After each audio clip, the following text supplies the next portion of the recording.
Iran ও যুক্তরাষ্ট্র সরাসরি পূর্ণাঙ্গ যুদ্ধ এখনও হয়নি, তাই স্পষ্টভাবে বলা যায় না যে কেউ জিতেছে বা হেরেছে। তবে দুই দেশের মধ্যে দীর্ঘদিন ধরে উত্তেজনা, পরোক্ষ সংঘর্ষ এবং সীমিত হামলা হয়েছে। এই প্রেক্ষাপটে কে জয়ী প্রশ্নটা একটু ভিন্নভাবে বুঝতে হয়। ইউনাইটেড স্টেটস এবং ইরানের মধ্যে সম্পর্ক বহু বছর ধরেই খারাপ, বিশেষ করে মধ্যপ্রাচ্যে প্রভাব বিস্তার, পারমাণবিক কর্মসূচি এবং বিভিন্ন সশস্ত্র গোষ্ঠীর সমর্থন।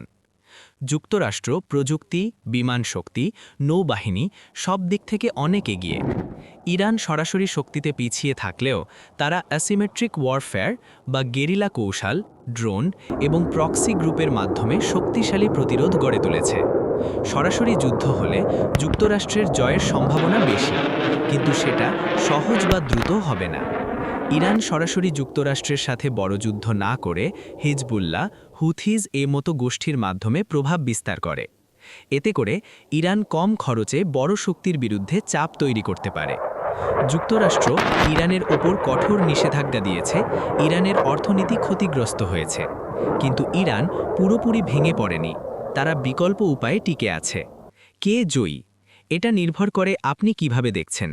সামরিক শক্তি দিয়ে বিচার করলে যুক্তরাষ্ট্র এগিয়ে। কৌশল ও টিকে থাকার দিক থেকে ইরানও সফলভাবে প্রতিরোধ করছে। বাস্তবে কেউই পুরোপুরি জয়ী হয়নি। সহজভাবে বললে এটি জয় পরাজয়ের যুদ্ধ নয়, বরং দীর্ঘমেয়াদী ক্ষমতার লড়াই। দুই পক্ষই কিছু জায়গায় এগিয়ে, আবার কিছু জায়গায় পিছিয়ে। আপনি চাইলে আমি ইরান বনাম যুক্তরাষ্ট্র সরাসরি যুদ্ধ হলে কি হতো এই বিষয়ে বিস্তারিত বিশ্লেষণও দিতে পারি।